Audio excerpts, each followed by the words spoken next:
listening to Fresh Take. You are listening to the Fresh Take Network.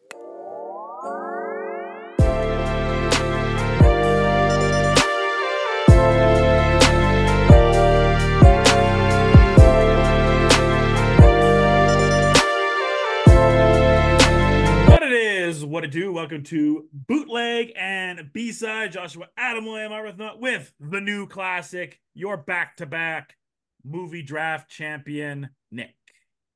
What's going on, gentlemen? And the talented, sexy, dangerous Devaneer. It's Devon Seal.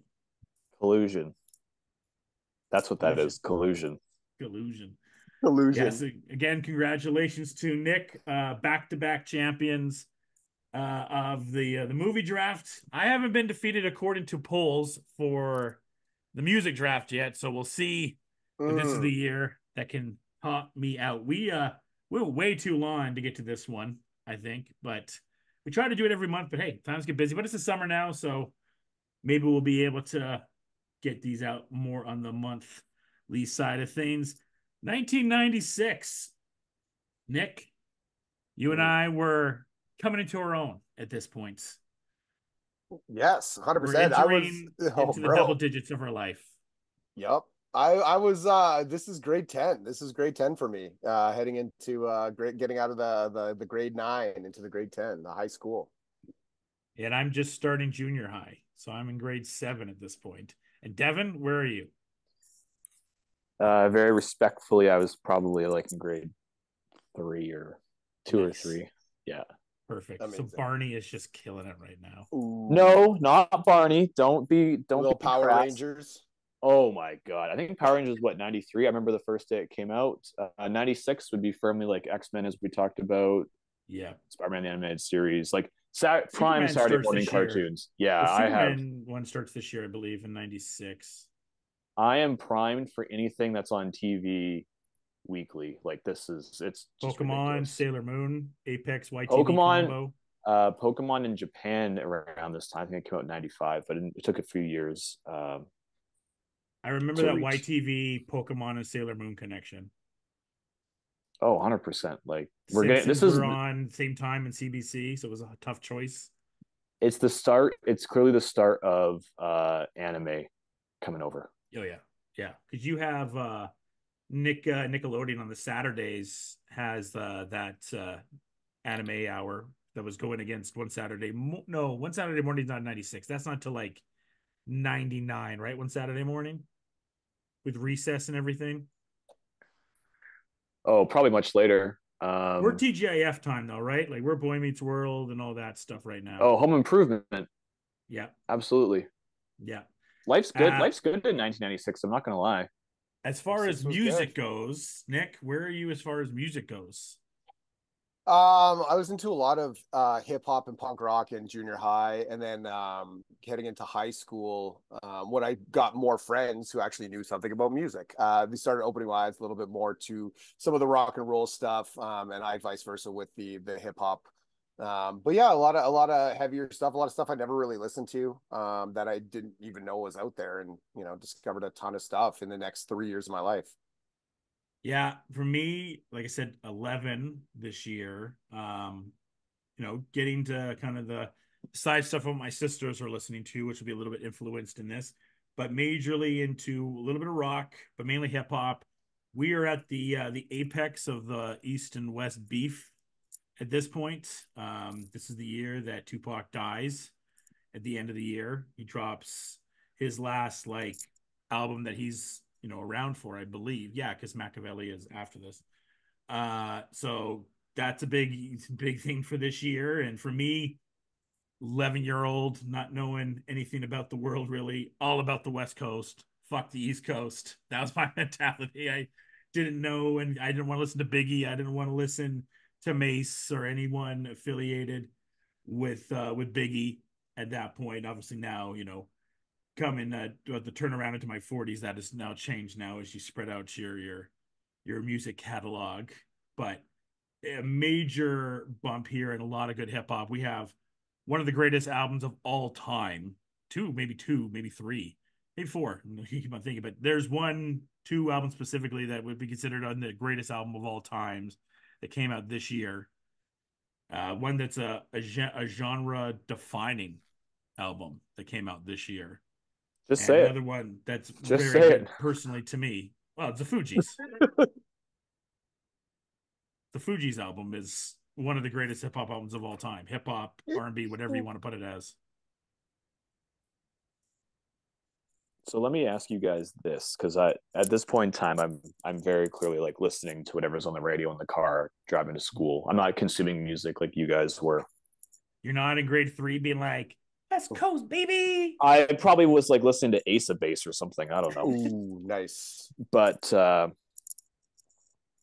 this, like, it seems to me that the 90s are such a great melting pot of genres in the top 40s, more so than any other time in our lives. Like even in the 2000s, it was kind of basically between manufactured pop and then hip hop.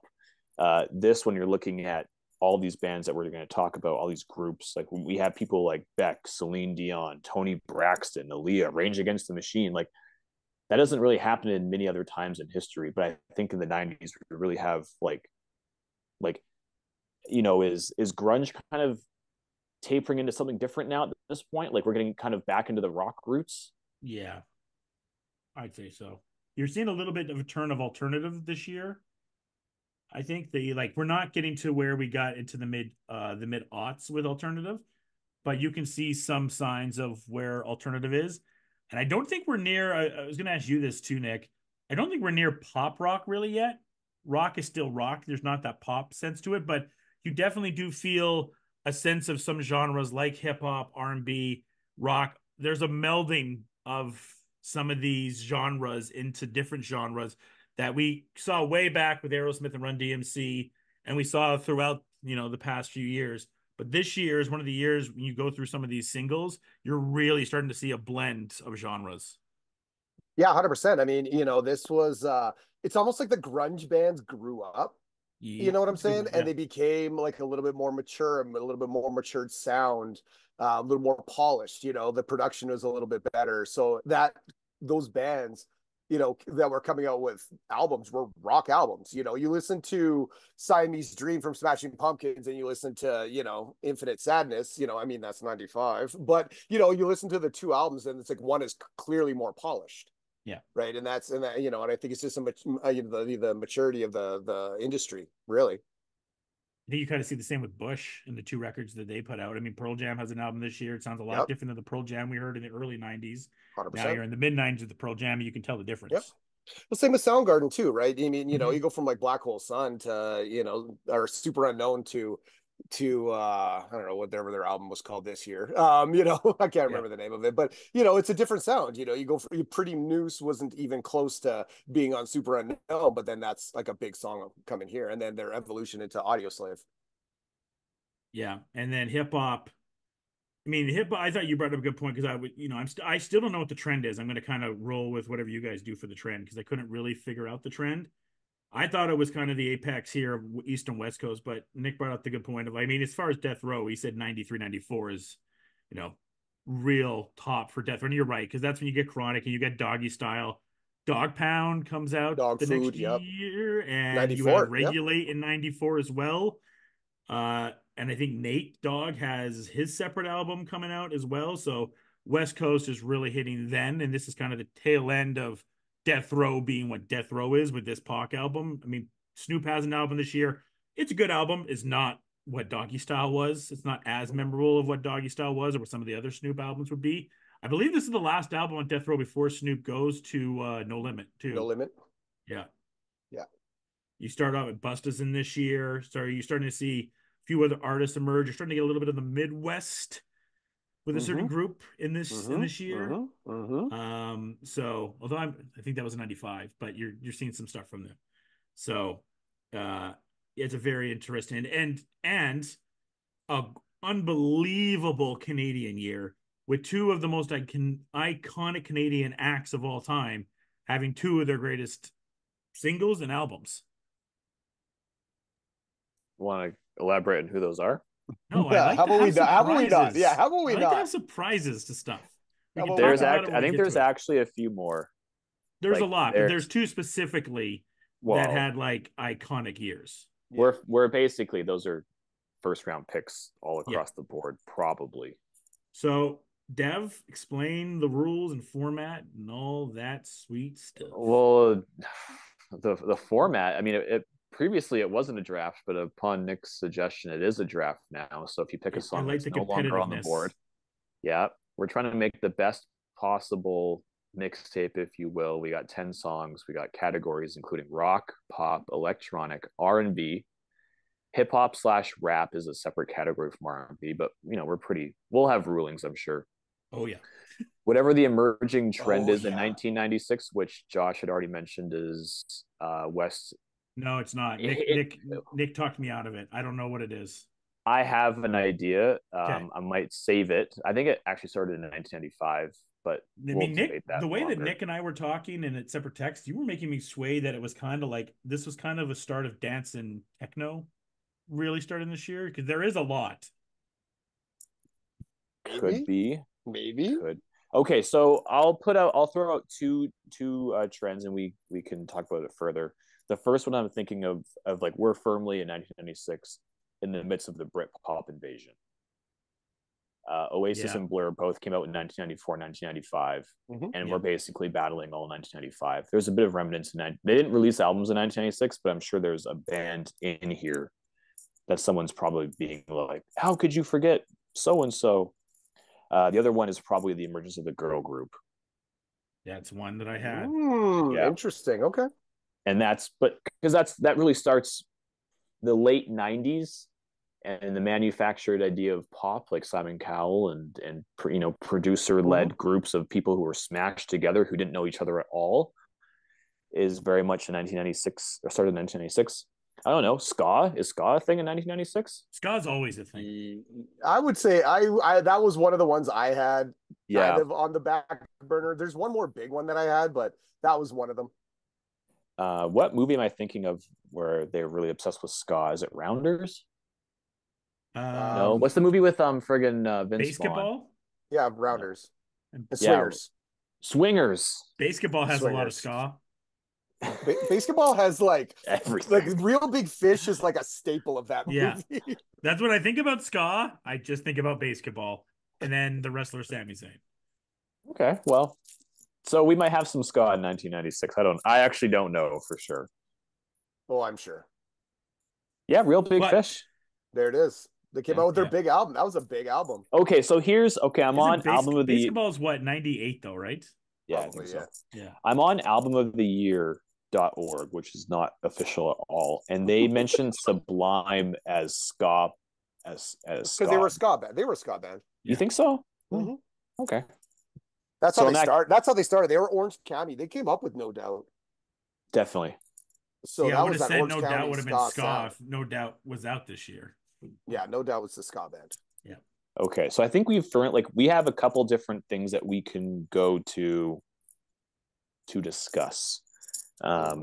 Should we do the draft order? When it comes to trend, and we might get that out of the way right away. Okay, so we get this together here.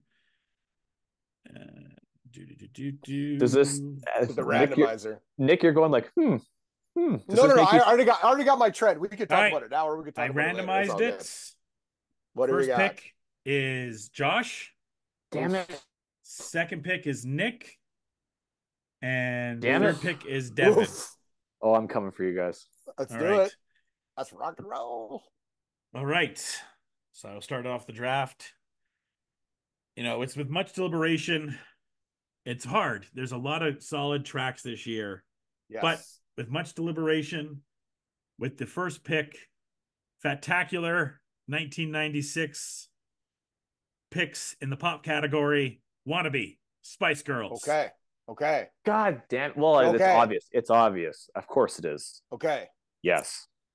Yeah. Okay. I mean, I remember listening. I took the bus with my sister and listening to this album a lot with her on the bus.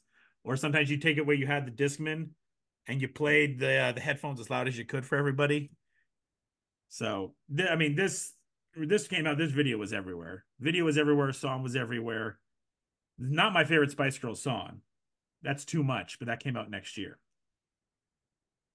But this is, I mean, I don't even think this is the peak of Spice Girls. I would say next year is the peak of Spice Girls. Wannabe was arguably their biggest song, but I'd say next year is Apex Yeah. Spice Girls, 97.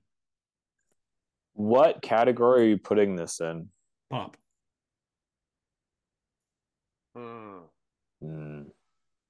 Why you wouldn't put it in the Okay. pop? Not a bad choice. Yeah. No, of course you can do whatever you want. Asking like it's This just a is the rough question. I thing would have about put it in a having the different first pick category. That's now, because okay. now I got my own strategy. 4 songs are gonna get taken now that I know I want, but I'm gonna go with Wannabe and Pop. Nick, Okay. you are on the board. Don't hurt me, Nick. Yeah, I'm gonna hurt you with this one. I don't know. I don't know if I am. Who knows? But I'm getting this category out of the way. We kind of touched on it, and you're right. There is 2 artists in this category that really trump everybody, Yeah. and it is the Canadian category. And Yeah, I am going to pick Celine Dion. It's all coming back to me as my first pick. There's 3 then. 100%. There's 3 artists then. They didn't have Celine. Celine Dion won album of the year. It won album of the year. It was like that song is a quintessential Canadian song. Are you kidding me? Oh, such a good song. I listened to it the other day and I was like, man, this song still is so good. That's one of those songs. Gotta be your best song too, right? If you're like driving home, like specifically late at night from like a gig or like, going out, and it comes on and it's like 11 o'clock at night and you're just driving on the highway, you're just like, fuck this. I'm turning this shit up. I'm just yelling at the top of my lungs. 100%. If you got dumped in the 90s, you cried, yelled this song at some point. I'm actually surprised we haven't had like that movie scene with someone like belling this out in a car. It seems just so ready for it to be done. We don't see a lot of Selena movies though, so I wonder if her like rate is just really high. It might be. Yeah, all right, so Dev, keeping that on lock. You got back-to-back jacks. Okay, we're already on Canadian content. Oh god damn. This song I do not associate with 1996 because my brain had not fully developed. But looking back, I'm really, really happy when it came out. In Canadian content, I'm taking Ahead by a Century by the Hip. Ooh. I gotta just take it right away because it's so versatile. Is it probably their best song? I think it's the most recognizable song. When we were dealing with everything with Gord and the Hip and the big concerts, this was like the grandiose song. Yeah, that's in my Canadian content. And then, sorry, I was never the biggest Hip fan. I'm not gonna lie to you guys. I'm not a big Hip fan either. Yeah, I was my jam. I had a bunch of buddies from Toronto, and they kind of shoved it down my throat. Pause in the '90s, you know what I'm saying? And it was everywhere, and it got a little too much for me. I'm not gonna lie to you. I'm not gonna lie to you guys. I don't think so. I think that they're a quintessential Canadian band, but what I mean by that is like they're Ontario's band. They are Alberta has like nothing to do with these guys. It's almost like you kind of caught them by diffusion. But if you grew up in Ontario or anywhere on the east side of Canada, you're probably all about these guys. I came into them rather late in my life, as Josh mentioned when Gord was sick. Actually, this is a really weird story. I was at a Broken Social Scene concert in Calgary the day that Gord Downie died. And I'm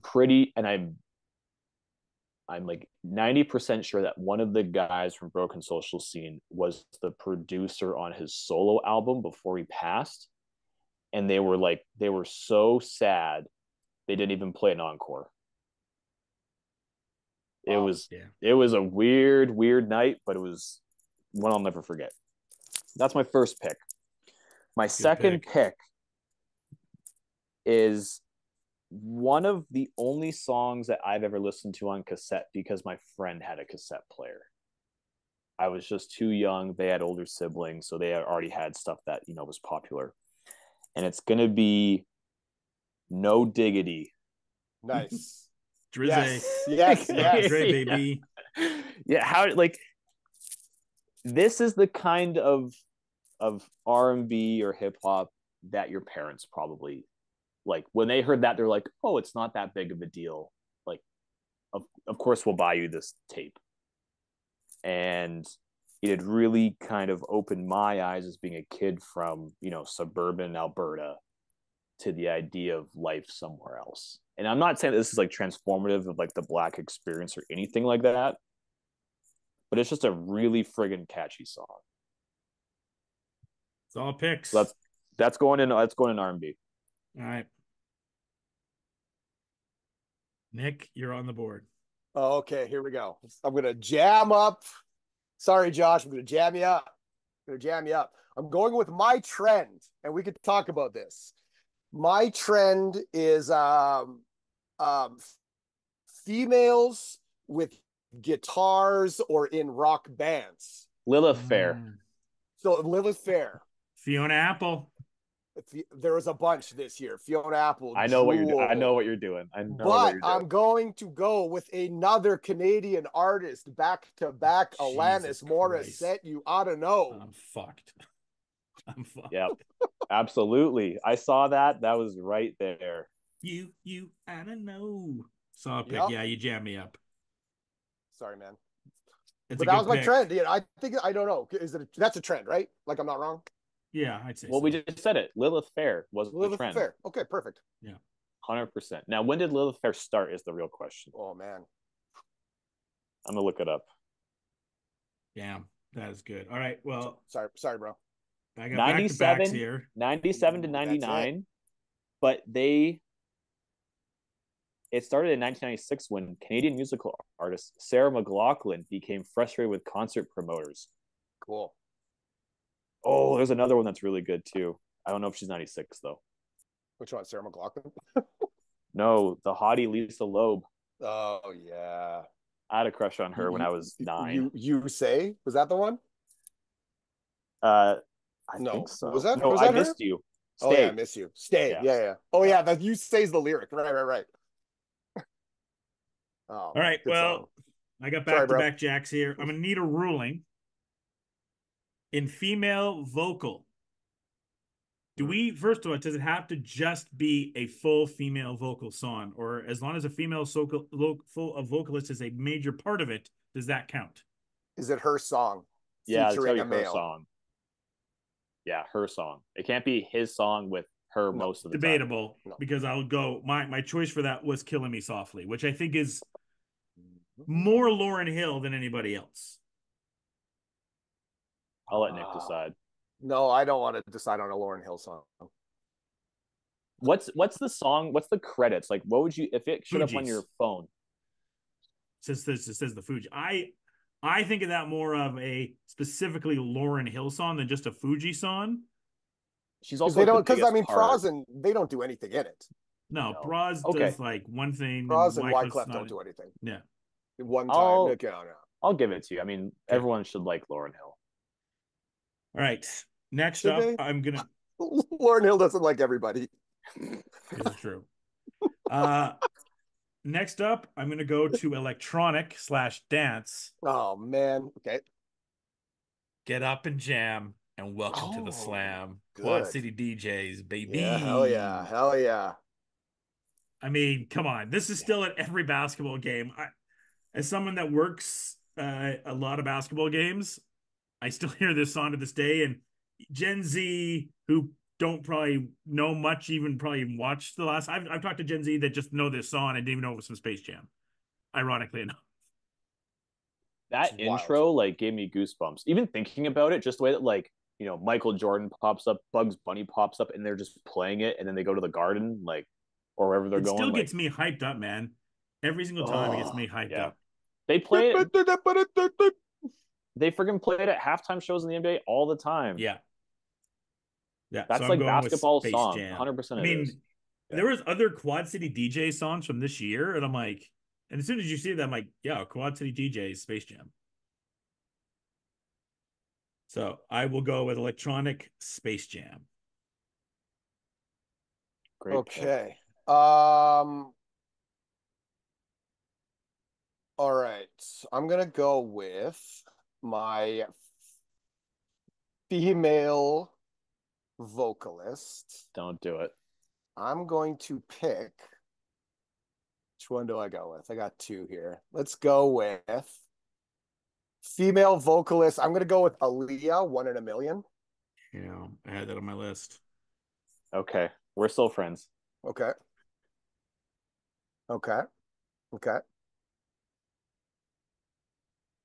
Do you have anything you want to say about the song? It's a great song. I mean, Aaliyah put out, whatever she did put out before, she passed tragically, was banging. Like she was great. She didn't miss. You know what I'm saying? She didn't miss, and she was on No. her way to being that next star, that next starlet to break out. Into acting and everything else. Like she was on her way, and everything that's been said about her is like 100% true. Like she was multi-talented. When she linked up with Timberland and with Missy and that whole crew, that's when, things started to really, her sound started to develop. This was a little bit before that, but this is kind of where it started. You kind of hear her star power kind of take over on this album. 100%. No I'm cool notes. with it. No notes. Oh, thank God. We're still friends. My pick? Back to back. Okay, my first pick in female vocalist is Unbreak Yes. My Heart. Shit. Yeah.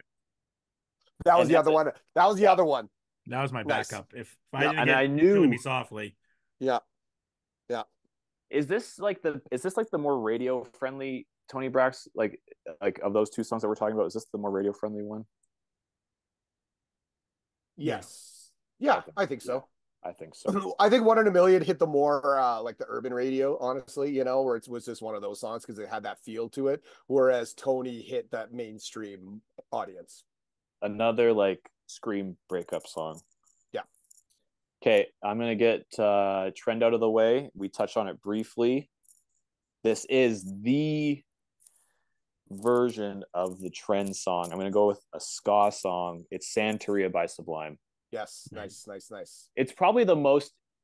You know what? I had never listened to Sublime until college, and then really, it was in every college party. Like, and this was the early 2000s, so there was someone who had like a tattoo on your floor, and they were like, "Oh, like we're gonna play Sublime," and it was like they thought they were just they had a tattoo like on their bicep or something, or not. We were kind of past the time of like the barbed wire over your bicep, but like there's some people with some questionable tattoo choices in the 2000s. So I'll always think of college parties, even though it was like 10 years later, 15 years later. Yeah, this one was big. This was a huge album when I was in grade 10. This is like we were all listening to this, no matter who you were, kind of thing. It was like, if you're into hip hop, if you're into rock and roll, if you're into punk rock, it's like it just reached everybody. The whole album did, because it's got a little something for everybody, and it was just one of those albums that was just good. It was just a good album. It blurs a lot. Like I know we called it ska. Sure. I think that this song in particular blurs a lot of genres. Yeah. And it's it's hooky, it's catchy. Like when the intro pops up, like like I'm not a fan of this song in particular, but I know like the first 6 lines of the song, as everyone does, right? Of course. So I ain't got no crystal ball. I don't know. Amazing. Okay, those are my 2. Hey Nick, you're back on the board. All right, I'm going with so I'm not gonna take a ruling here. I'm gonna go with a pop song. I'm gonna go with a pop song because it's a little bit faster of a song from Tony Braxton, and it's You're Making Me High. Okay, I like it. Dang. Okay. Good pick. Yeah. Okay. I like it. Yeah. I like it. Cool. It's coming for keeps in this one. Oh yeah. All right, it comes back to me. I'm gonna go to R&B. I'm going Casey and JoJo with Tupac. How bad do you want it? Classic. The start of the Tupac. Here we go. Here we go. Just a classic. And then we'll put Tupac on a pause for a second. But we'll stay on the West Coast. Hip hop, rap. I mean, the greatest group that Ice Cube was ever with, West Side Connection. Bow Down. Amazing. Yep. Yeah, of course. Classic.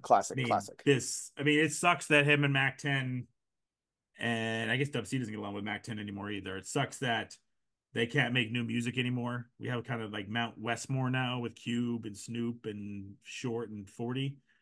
which is dope. But I mean, West Side Connection, one of my favorite groups of all time. Ice Cube is one of my favorite rappers of all time, and the fact that he's been able to be so inclusive of going to these different groups and then to have West Side Connection and the success that they did and blast out. I mean, everything that happened from Mac 10 after this, Dub C had some stuff after this as well.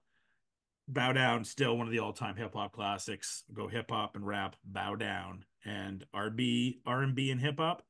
Casey and JoJo, Tupac. Casey and JoJo about to have a run, by the way, for the next 4 years. Yeah. Yes. No, this is good. That's Save a the good, Last good, Dance. good twosome. Go look up at Save the Last Dance, Casey and JoJo. Okay, so I have a question.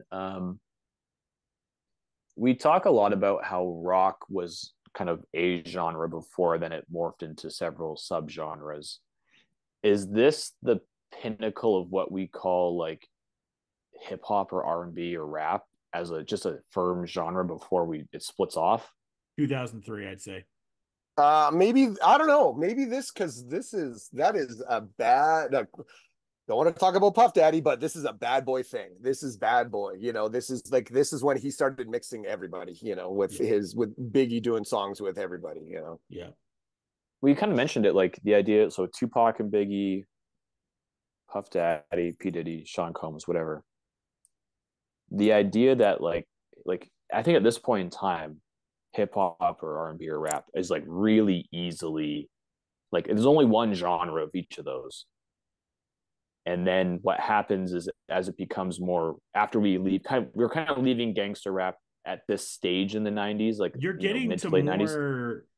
I wouldn't say you're at Common's around now, but you're not at that conscious hip hop, the Common and some others. Yeah, doing, I don't think we're at like peak hip hop per se, we're like in past terms like the full out like gangster rap stuff because you're seeing other rappers bring a different genre. I don't want to spill into any of Nick's stuff, but let's just say there's some certain groups from the southern part of the United States that have came around and gave it a completely different sound to what hip hop would be.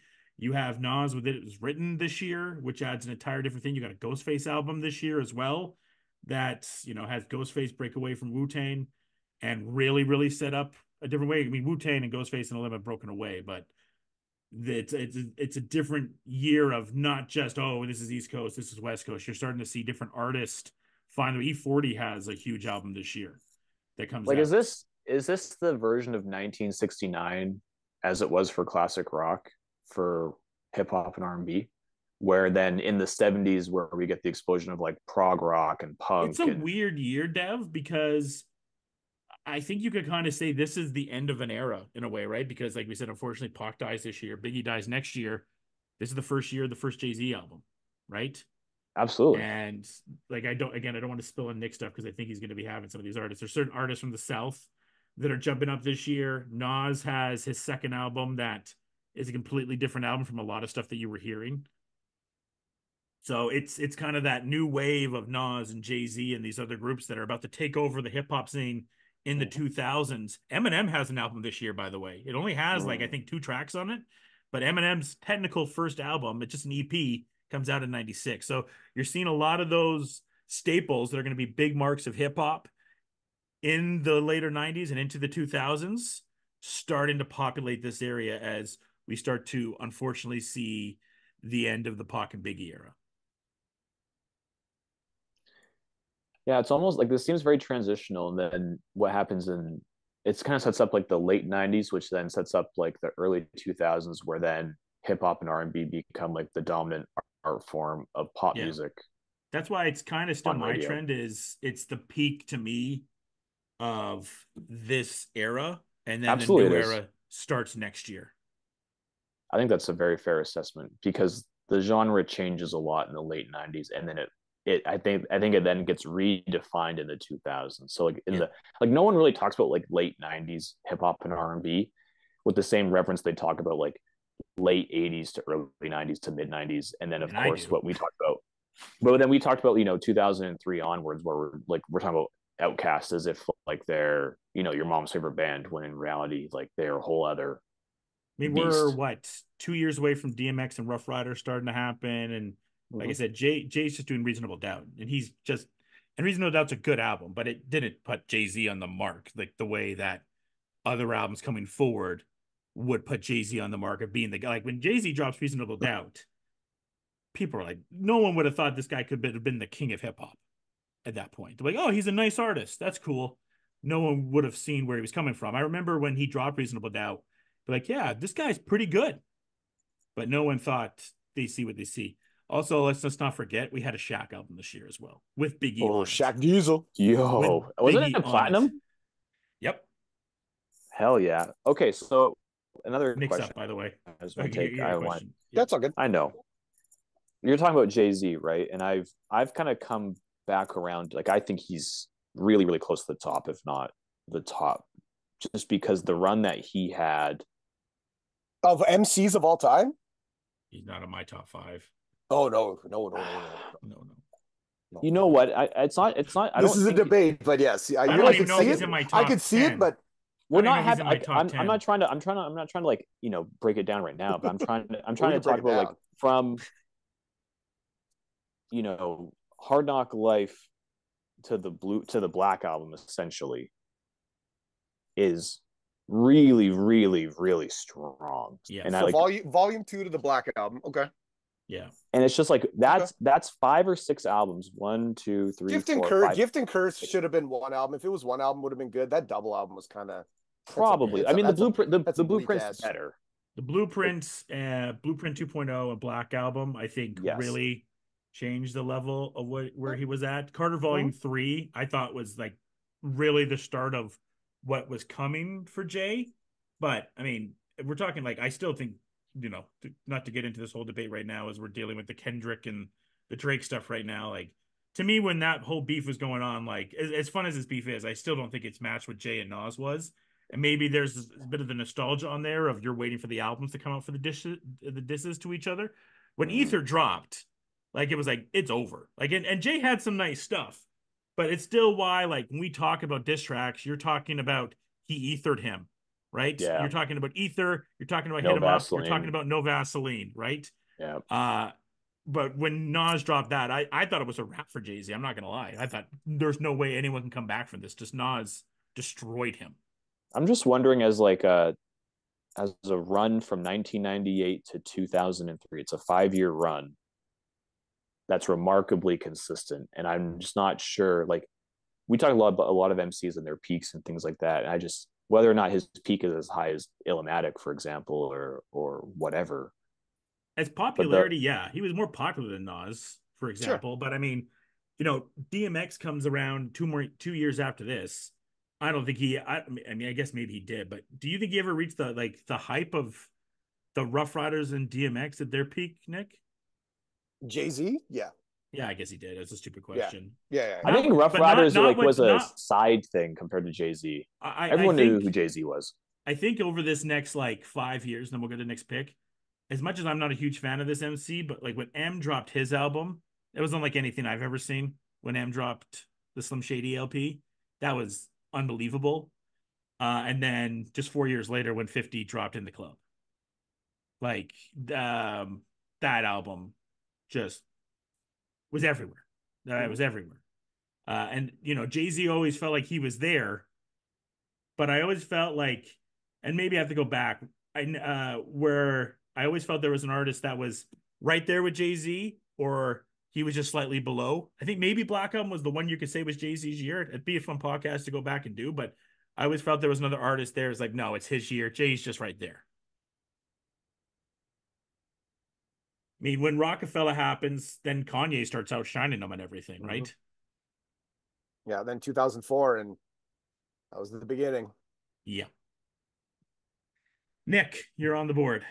All right, all this talk, I got to get it out of the way, man. I got to do my rap pick. I got to do my rap. I got to do Outkast, ATLiens. Have to do it, man. Got to do it. It was mentioned so much, I had to pick it because it was going to go.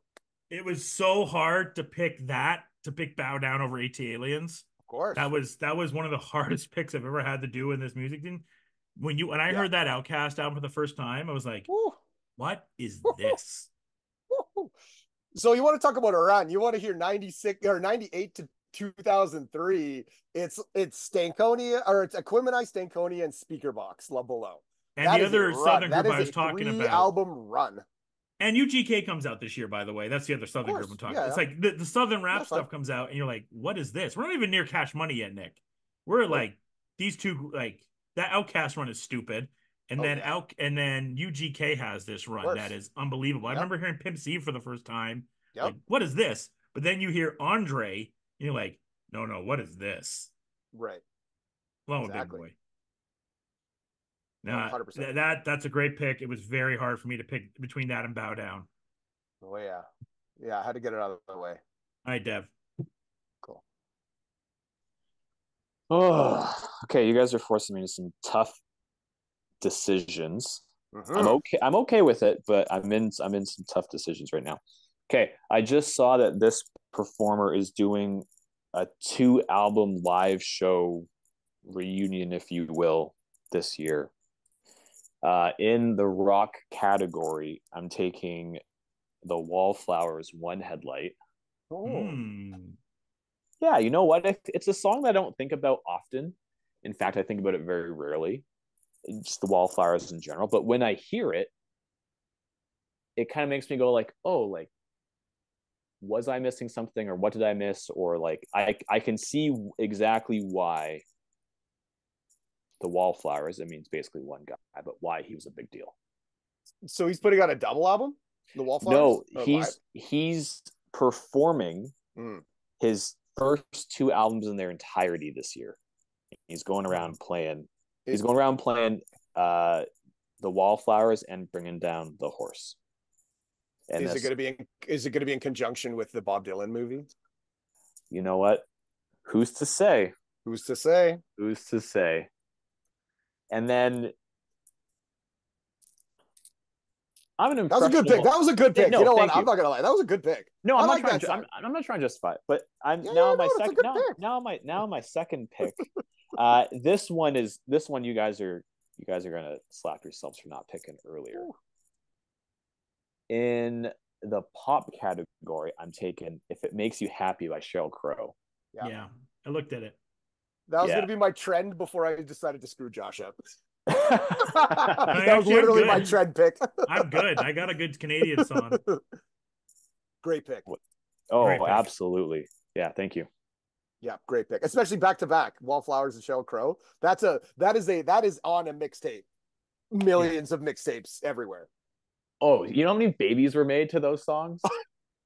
A lot. Oh, I love it. Speaking of baby making songs, I'm gonna do my R&B category. Yeah. I'm doing Pony by Genuine. This song that you want to talk about baby making. Oh yeah. This was like the pre-baby making. This was the disrobing song.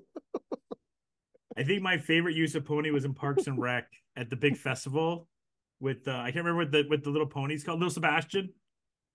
When they did the little thing for Little Sebastian. Amazing. All right. We'll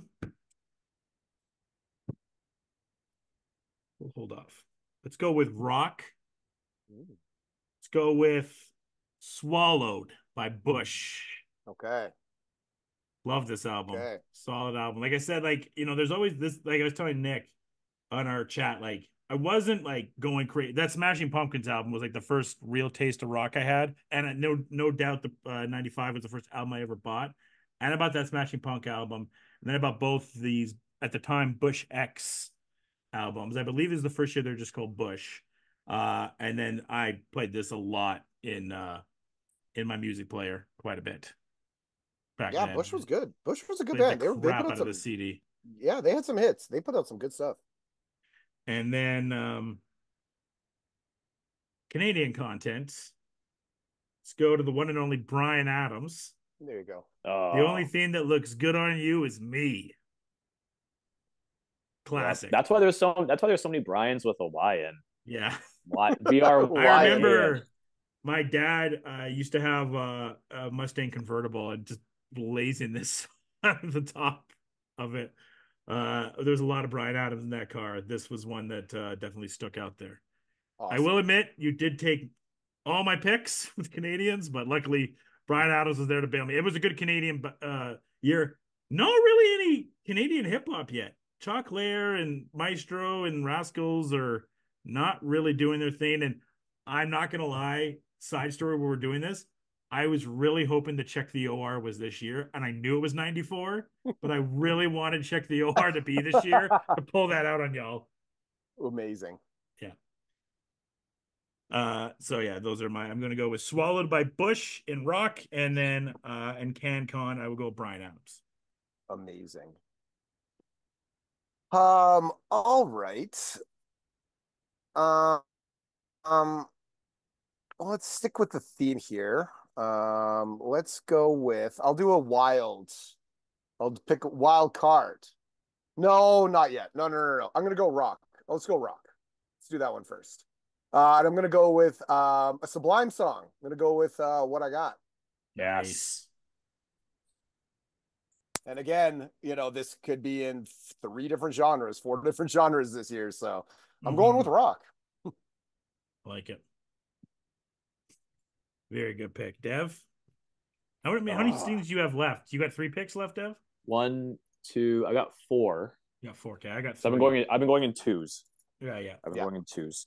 I only have like enough research to get me. Oh fuck me! Is this what? Nope. Always what you want to hear.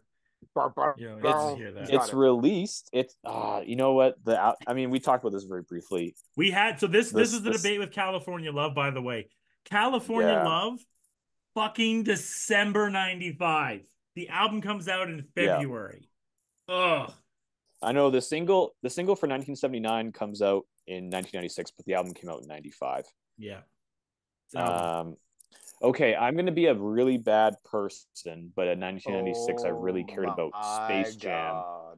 In R&B, it's coming.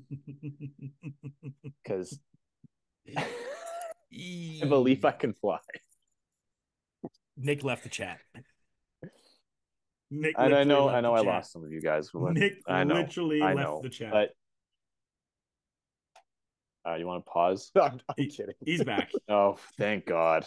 Okay. Well, you know what? It's not because I want to do it, but it's really hard not like if you're talking about Quad City DJs, it's really, really hard not to talk about this song. There's 3 songs in that album you talk about, and we've picked 2 of them, and there's one more on there. Yeah. Now, what I'm having a hard time. So I got electronic and 2 wilds left. Just pick Seal. Oh, you know what? As I had a real strong emotional tie. I believe I can fly. Slipping into the future. Which is but that's a cover of a Steve Miller Band song. So I feel weird about picking covers. Like, right. We'll talk about Jeff Buckley. What's your other pick? But, my other pick is Bulls on Parade in Wild. Damn. This is the weirdest. Some college kid in 1986 who was probably smoked their first joint was probably this is the greatest playlist of all time. I'm looking at it now and I have no way I can organize this into something that makes sense. But you know what? There's some heat on it. Oh, that one really, really jammed me up. I got 3 picks left, and that one's going to be my next one. Congratulations. You know what? What a great song. It is a great song. And is it made better, or was it just kind of reaffirmed that it was good because it was on Guitar Hero? No idea. Never played it. You never played Guitar Hero? Yeah, I know, right? It's a big, I know. Well, it's a big miss.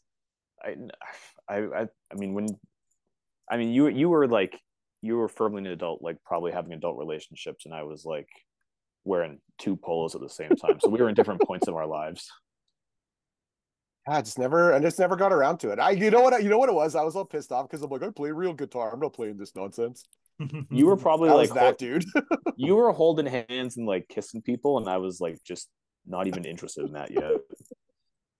But Bulls on Parade was a pretty good song. It was fun to play Guitar Hero. Oh man, I'm so mad now. You were one just of their more accessible for the first Metal Gear Solid to come out, Dev. Yeah, no kidding. I didn't even know what it was, but I was excited for it. Yeah. All right, Nick, what do you got? Man, well, nothing now. All right, I'm gonna need a ruling. I got 2, but I want to pick one, but I need a ruling. So The original song came out in 1995, but then they redid it for a soundtrack in 1996. Does it sound different? Is this like Got a that different Vanilla Ice title? thing? It's got a different title. Is it the Vanilla Ice thing? Was like their song goes do do do do do do do, but my song goes do do do do do do. So you can debate. I want to do Born Slippy from Underworld as my dance song, but the Train Spotting one came out in 96, but the original came out in 95. It's kind of why I need the ruling. Is the track And I'm different? good. It's a little different. I'm gonna give it the dodgeball Chuck Norris thumbs up. You know what? Because it is not on my list, nor do like I've watched Train Spotting. I really enjoyed it as a film. I just like can't think of the song. So in that case, I'm just going to rule that I assume that you were a person who did their due diligence. No, I mean I didn't. These sound the same. I'm just saying they have a different No. name though, sort of. Whatever. I don't care. But it's okay. Care. But I can pick another one. It's okay. No, we're allowing it. We're allowing it. Okay. We're allowing Yeah, it. I'll allow Okay. it. I'll allow it. I don't care. Okay. I don't. All right. We're not fighting. We're not fighting for it. No, it's all good. I got another one. I got my backup. It's all good. And Which I might don't be think you have better. to worry about losing any of your songs with my two next picks. It's all good. We're going double wild card. First off, featuring Big Psych, Yes. Tupac Shakur, Picture Me Rolling. Just yes, one of there the it is. all-time best driving songs. Perfect. Even better. It's in the title. unbelievable. Okay. Just fantastic. All right. And then you're not. Okay, go on. And then Let me also get my from Tupac in. also from All Eyes on Me, Mm, Snoop Dogg and Tupac, two of America's Most Wanted. Yes. So another Tupac Amazing. right there. Just for people keeping track, that's a grand total of 3 now. Amazing. I mean, that one, it's Snoop and Pac together. What more do you want? And a great music video to boot. Just absolutely phenomenal. All right, Nick, pick my Tupac. So it's all you. Okay, so I mean, all right, so Tupac. Let's talk about Tupac for a quick second.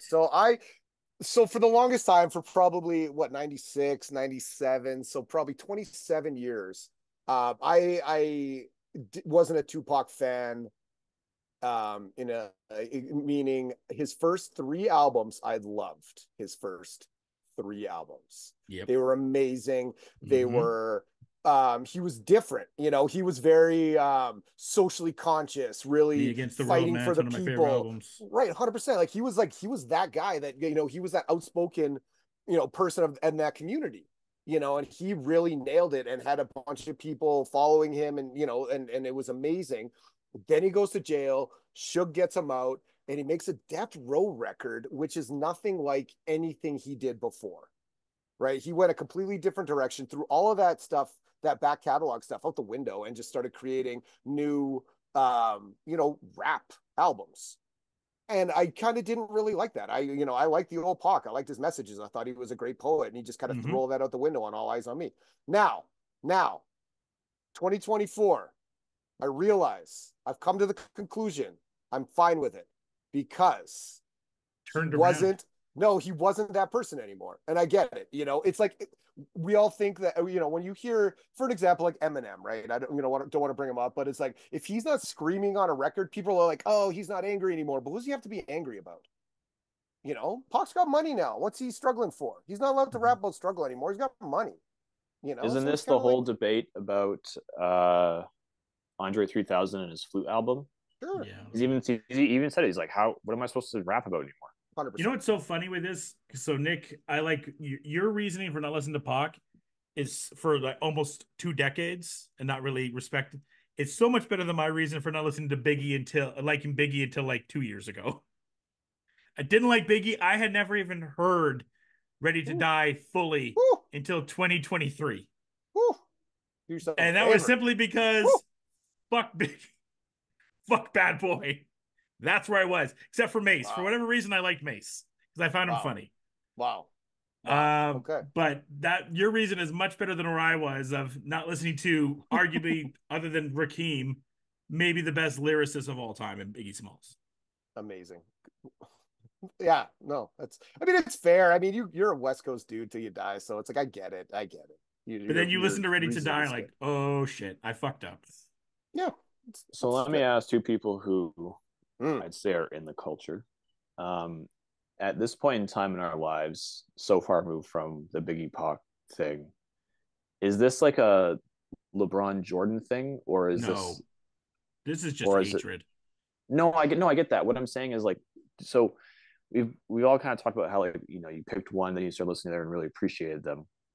Um, is one, in your opinion, clearly better than the other, They're or is so it? different. They're Yeah, that's so what I'm kind of saying. different. Like Biggie is just a master lyricist. Um, and Pac, like Nick was saying, Pac was, especially in some of those, like talking about Brenda's Got a Baby, Mhm. Dear Mama. I could go Mhm. on like a bunch of these songs. He was just so conscious in a way. I was listening to a lot of Pac this week as I was preparing for this pod, and you're just like, man, Pac was just so ahead of some of these messages back then in the 90s that are like, we talk about like rappers now, like, oh, we need to talk about this stuff. It's like, yeah, but Pac was talking about this stuff in the early 90s. And it is such a different, I think even when Thug's Mansion came out, people were like, what is this? Because some people that just had heard Death Row stuff, Thug's Mansion is kind of the old Pac, Mhm. right? That was kind of the Pac that he had in those prior albums. It's one of the reasons too I hate the song changes for a reason, because it's just Heaven. I Wonder Heaven Got a Ghetto remix. It's a great Mhm. song, but I know what the original song is, and it's just a few bars switched over. But Changes is still a great song of what the spirit of Pac was. I mean, you can also pick from this year if you wanted to. You could pick Hit 'Em Up, because Hit 'Em Up comes out this year, and it's just under like a Death Row tape. I am going on and on here, but I would say, and I'll let you go on your thought, Nick. I just thought you can say who's better, who's not better. I think they both do things that are just so different. At the end of the day, they came out at the perfect time and were so perfect to take hip hop to the next level, you know, that it needed to be at to really hit it to the mainstream, and that DMX and Jay-Z and everyone took the next decade and took over to take it to where it was. I would have loved to see both of them, get past the beef and all the bullshit, because Pac and Biggie were boys before all this bullshit and the beef started. And I would have loved to see them reconnect down and do a track and everything. Unfortunately, we didn't get that. But in my opinion, it's really, if you're gonna just go by just base off lyricists, as much as Pac is my favorite over Biggie, Biggie's a better lyricist. There's no doubt about it. As a storyteller, maybe Pac's the better of the two of them. It's Mhm. it's so close. There's so many different things between the both of them. At the end of the day, as I drag out this launch story, I think, like I said, they're just both were so fantastic for hip hop, and it's arguably why they're the two most iconic figures in hip hop history. That's pretty good. I like it. That was a really What do good you? essay for English class. That And was then good. Nick's like, well, Biggie's better. No. There's one person that's better than both of them, and it's my next pick. Okay, Come on, man. It's gonna be Nas. yeah, Nas. Nas, the better of the three. I said it and I meant it. Yeah, If I Nas ruled the is. world. I when you look at, oh yeah, this that was on my list. And by the way, too, Nas has Street Dreams, which is making fun of Pac Mm-hmm. this year. Oh yes. Um, not the message The message, as well. power. That Like that album is nuts. That's a great second album. this album completely changed my overall thinking of started to think of what hip hop Mm-hmm. was. We talked about AT Aliens and Aquarium, Mm-hmm. and what that album was. This Nas album, you already had Illmatic, and Illmatic was, unbelievable, one of the best albums of all time. But this album comes Mm-hmm. out, it's just like, again, completely changes what you're doing, to the point Nas just had that song with DJ Premier, and everyone's just like, for old hip hop heads like me and Nick, were like, oh, okay, this is the real hip hop right here. I remember back in my day. There it is. And it was funny because it's got your boy on the production on one track. Yeah. And Nas coming. Dr. Dre produced a track on Mm-hmm. this album. I That was a know. big that was a big deal That's back then. I that's almost picked why that song just for that. That's why Pac started beefing with Dre at the end there. This is when Yep. Dre kind of says peace to Death Row. He's Yep. about to split off and do Aftermath. And then Suge gets in his ear, and that's when Pac starts doing everything that he's starting to do against Dre at this point. And I think, like I said, you have that Snoop album at the end of the year, and Snoop is, you can tell it's not Snoop. Nope. No. There's some good stuff No, in there, no, but no, no. that's a great pick. Very good pick. And I had to go Devon, after your Tupacs. I was waiting for it. I was gonna do it Yeah. earlier, but I was waiting for your Tupacs. I'll tell you, when I saw that it was out this year, I lost my shit. I'm like, how am I going to fit this in here? I'm like, Nick Well, will yeah. take care of it. Yeah, you're not. Dev? Yeah, I got two left. I need a ruling. I want to take the Chemical Brothers, Mm. which was Mm. released. It was released as a single earlier than the album came out, and so it was released as a single in '96 as Yeah. their first as the lead single, but the album didn't come out until '97. Yeah, I'm good with that Cool with for that? sure. Yeah, All yeah. right. If that's the case, I'm going to take Chemical Brothers Setting Sun with Yep. Noel Gallagher from Oasis, as we talked about, Nice. as my electronic pick. They're kind of a big deal right now. You know what? I came across their latest album like really late night playing video games and linking up my Apple Music to my video game or whatever, and just like started playing, and I was like Not just so Oasis, blown. right? Not Oasis. No, not Oasis, not I was Oasis. like, Chemical Brothers. Did something happen that I don't know about? No, like the Chemical Brothers' latest album, Yeah. was just all over my Apple Music for just because it hits the algorithm, and I'd never really given them like the time of day. Yeah. Now that I've gone through like the discography a few times, and including this last album, which I think is like just supremely, incredibly cool, I can say I'm a fan now, even though I don't know why, because a few of their songs like are so ubiquitous in pop culture right now, or just in general, like they're like you've heard a couple of their songs just in the background of so many things, and it's like, damn, like they are kind of like legends for a reason. So I'll put that in my electronic one. So give them a chance, especially that last album. This album too, like the next album, from '97. That's kind of where they kind of broke out. It's huge. Their first album is fine. Like people listen to it, but this one, like people listened to this one.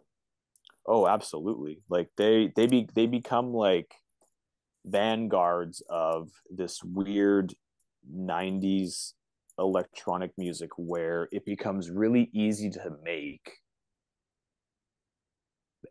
but it isn't really popular for some reason until like I mean like maybe like the industrial side kind of gets popular like with the Matrix, I suppose. But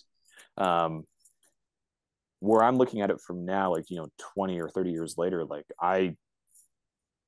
they're the forefront to me. Like they're almost as influential as Daft Punk.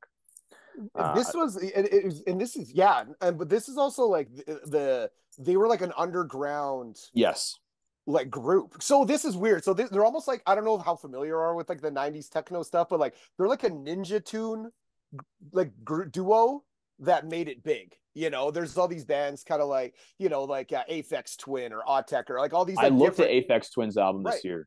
Yeah, but all that stuff. But it's like Chemical Brothers was the one to break. That next year, and that and that's really interesting. This is a good pick.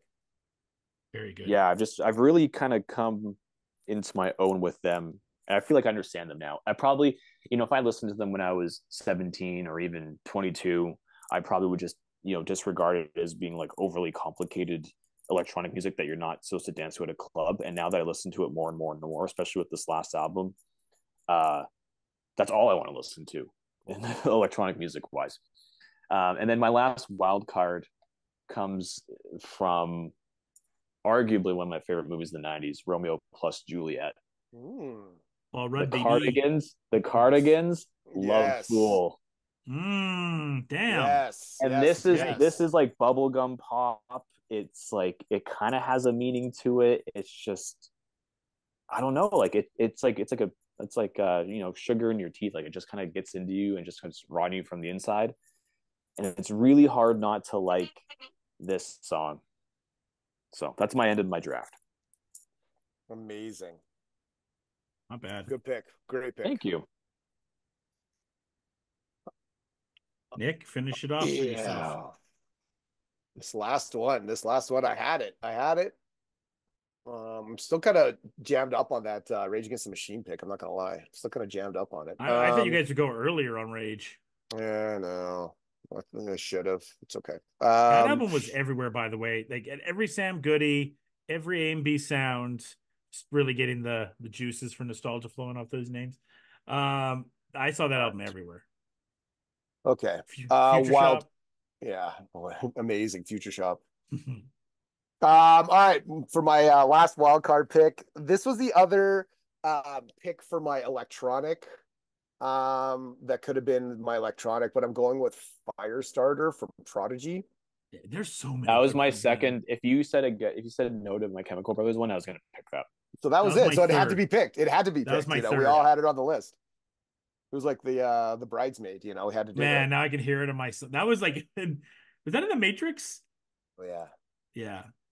There's a lot of 2000s There's movies. probably hackers, hackers or Yeah. whatever. It was in It a was lot of movies. It was in a lot of movies. Cool. Damn, I love that pick. I'm actually mad about that one now. I had it third on my list, but now it's really stuck in my head. My last one is Trend, and like I said, Trend I think is kind of the end of an era. So one more Tupac song just for the fun. Although I debated going Dance as well as this, so I do want to give credit to Ready to Go by Republica, which is a great jam. Vegas Vacation, for those that don't know. It's when it popped out for me. Bad movie. Finishing off, Tupac, Only God Can Judge Me. Yeah, of course. Yeah. To finish her off. Yeah. Dang. For those that are counting, 4 Tupac songs. So you better hope your listeners are Tupac fans. Oh, it's done. The streak is over. This is Brock Lesnar and The Undertaker. I'm done. If I win this one, I will be shocked. Tell me how you really feel about Tupac versus Biggie. Well, there was no Biggie songs to pick this year. I was going to do a separate Biggie and Tupac category, but there was no. He had the one song. I think he had the song with Diesel with Shaq. I think he has the Bone Thug song this year as well. Not the one he did on his album. No, okay. Yeah. So yeah, because that was on his. That was on. Yeah. Dev, let's go backwards to this. What did you have? Okay. This is not the order I'm intending to listen to because I said I was, I'm trying marijuana for the first time in the 90s, clearly. The Wallflowers, One Headlight, Sheryl Crow, If It Makes You Happy, The Chemical Brothers, Setting Sun, R. Kelly, I Believe I Can Fly, and I'm sticking to it. Hip Hop, Blackstreet, No Diggity. Trend was Ska, Sublime, Santeria, female vocalist Tony Braxton, Unbreak My Heart, Canadian content, Tragically Hip, Ahead by a Century, Wild Card, Rage Against the Machine, Bulls on Parade, Wild Card, The Cardigans, Love Fool. Now, I feel good about this one. That's a good list, man. Okay, yeah, this is kind of an inside joke 2 seconds before our podcast started, but the name for this... You remembered. Yeah, no one's going to know except for Nick and I. The name for this particular playlist is called The Buttleg Surfers. Oh, no. It's so good. It's so good. Wow. And I'm done. Right. Amazing. Oh, good for you. Nick? All right. So I'm going to go just in order the way I drafted them, and I'll figure it out when I get to it. But there's going to be a theme with these first couple ones. All right. So Canadian, Celine Dion, It's All Coming Back to Me. Trend, Alanis Morissette, You Ought to Know. Female artist, Aaliyah, One in a Million. Pop, Tony Braxton, You're Making Me High. Rap, Outcast, ATLiens. R&B, Genuine, Pony. Rock, Sublime, What I Got. Dance, Underworld, Born Slippy. Wildcard, Nas, If I Ruled the World. And Wildcard, Firestarter by The Prodigy. And the name? Buttlegs and B Sides. Yes. I stuck with it. Buttlegs and B Sides. I love how the first 4 songs is just the love affair. Right? Which is your trend. Right. 100%. My trend. All right. B-side, the first side of this, we go with Wannabe by the Spice Girls and Killing Me Softly let's just go from the instead of trying to figure out where everything goes. I'll do that later. Rock is Swallowed by Bush. Pop is Wannabe by the Spice Girls. Dance less electronic is Quad City DJ Space Jam. R&B is Tupac and Casey and JoJo. How Bad Do You Want It? Our hip hop and rap is Bow Down by West Side Connection. Female vocalist is Lauryn Hill and the Fugees, Killing Me Softly. CanCon is Brian Adams. And then trend is Only God Can Judge Me. And wild cards are Picture Me Rolling and Two of America's Most Wanted. Ooh. And the title of it is Fat-tacular Ambitions of Machiavelli. Oh wow. No butt legs. No butt legs. Subcolon, butt legs, spice up your life. Spice down your life, maybe. So who hasn't done a pick for a while between you and Dev? I don't know if Dev has. I don't know. I have. I picked like 03. Did you? Okay. Yeah, I did. Nick, you pick one, Nick. It's your time. People love the preview of they like, what about this one? And what about this one? What about this one? All right, I'm gonna do a real hard one. Well, not a hard one, but I have no idea. I'm just gonna go off the top. I want to do like 2011 or something. Hey. I want to do like 2011, I love 2012. I have no idea kind of what came out. I couldn't tell you a song from 2012. So you want to do 2011, locking it in? Sure, let's do 2011. Yeah, check it out. See what's it's up. Adele time, baby. Okay, perfect. Rolling in the Deep. You got Nicki Minaj. Beautiful. You got Lil Wayne. You got Rihanna. The number one song that year is Rolling in the Deep. We got Katy Perry. Sure. We got Pitbull. I'm good. We got Pitbull. Yes, Mr. Worldwide. Let's go. We got Bruno Mars. We got One Republic. We got Wiz Khalifa. We got Black Eyed Peas. It's actually not a bad year. This is kind of fire. I'm not gonna lie. Okay. Pumped up kicks. Yep. Oh, okay. We got like a little bit of everybody. T Swizzy is just really starting to. So she's country. Still. It's a little still country T Swift. Yeah. Amazing. Yeah. No, I'm into it. I just see what's up. I want to go down this rabbit hole. I didn't really this 2010 to like today. It's kind of like I'm very pick and choose to what I listen to. So to do a deep dive in one of these years, I think is going to be kind of. Cool. The T Swift, you still got Mine and Why Do You Got to Be So Mean? So you're getting into some good songs, some good Taylor Swift singles at this point. I would love to say this is the breakout album, but Swifties, I know every single album's the breakout album. Don't come for me. Every Taylor Swift album is fantastic and great and a masterpiece. Interesting. That's all I'm gonna say. Even the last one, which one reviewer described as like music for 30-year-olds. There you go. Perfect. I fit the genre for one more year. All right. I really want to say this one more time just before we wrap up in 1996, because some people are going to say, how could nobody include the Macarena? I know. Which song. was forever, which was originally done in like 93, but then the remix is what became the unstoppable juggernaut that it is, the greatest one-hit wonder of all time. Which was made like in 95 and then re-released in 96, and the re-release is when it like caught fire. Yep. So just to clarify that as an addendum to our podcast. Yep.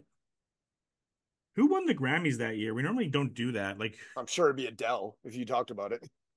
Oh yeah, I'm just saying for this year, just before we leave, who won the Grammys for 96? Celine Dion. Well, record of the year was Change the World by Eric Clapton, which we didn't pick. Oh, yeah. But 1979 by the Smashing Pumpkins is in that. Ooh, amazing. So it's kind of all over the place. Celine Dion and Alanis Morissette are both in that. Tracy Chapman. Celine Dion wins Album of the Year. I never understand the difference between Record of the Year and Album of the Year. I think it's single. Yeah. So like song. Yeah. Song of the Year was Change the World by Eric Clapton. Sick. New artist was Leanne Rimes. Woo. And so with Garbage. That album came out in 95 because I looked at Garbage because that's a great album, that Garbage album. Yeah. Stupid Girl? Yeah. 95. Yeah, okay. I had it on my Yeah. list and I found it was 95. Jewel, I didn't check what Jewel had. No doubt 95 as well. And the Tony Rich Project. Best pop was Unbreak My Heart by Tony Braxton. Best pop vocal was Eric Clapton. Best pop duo, of course, the Beatles won. Of course they did. As a Free duo? as a bird. Yeah. As a duo. And of course, for Just two of them. best pop collaboration, Nat King Cole won. This is where the Grammys no one Why cares are we anymore. like this? Yeah, this is like the Steely Dan picks. Come on, man. And of course, for best traditional pop, Tony Bennett won. Did he do it with somebody? Was it a Lady Gaga? Just here's to just the ladies. In this category, we also have Liza Minnelli. So we're just killing it. Maybe Tony Bennett's like a vampire, and the only way that he has stayed so relevant was he was just sucking like the artistic talent out of all these like young female vocalists. Best rock vocal performance was Beck. Yeah, so that was going to be my ruling. So I was going to ask you guys. So electronic. Beck's half Canadian. Would that be a Canadian artist? Oh, I would have counted it. Oh, interesting. I also saw him in a lot of like electronic lists. So I was going to ask if he's electronic or rock. Who's Canadian? His mom or his dad? I think his mom. You lose because it's his dad. Ah, damn. So you can't have it. So I needed to know the Canadian. You needed to know of said artist. Okay. You needed to know. So I just checked. His dad is also a musician, David Campbell. Even better. Yeah, he's composed on films like North Country, Brokeback Mountain, Annie, Foxcatcher, Rock of Ages. So he's from Alberta. Dreamgirls, Joy. Here's one last thing before we get out of here. A very interesting music fact that I did not know. So, Dev, at Jabba's Palace, all the songs that were done in Jabba's Palace that were sung and everything like that. Okay. Do you know who sang those? No. The lead singer of Toto. Oh, no shit. And do you know who the lead singer of Toto's father is? I did notice at one point, but please remind me. John Williams. There you go. That's what it is. Because they're a bunch of session musicians that really took off. Yeah. They were just a bunch of nobodies who got hired to play. He also did Yub Nub, by the way. He also sang Yub Nub. So just hold the line, Africa, Yub Nub. Amazing. That's a playlist and a half right there. Classics. All right. We will see you for 2011. For Nick, for Devin, Josh. Cheers and enjoy the day. Thank you for listening to the Fresh Take Network. Follow us on social media platforms at Fresh Take 42.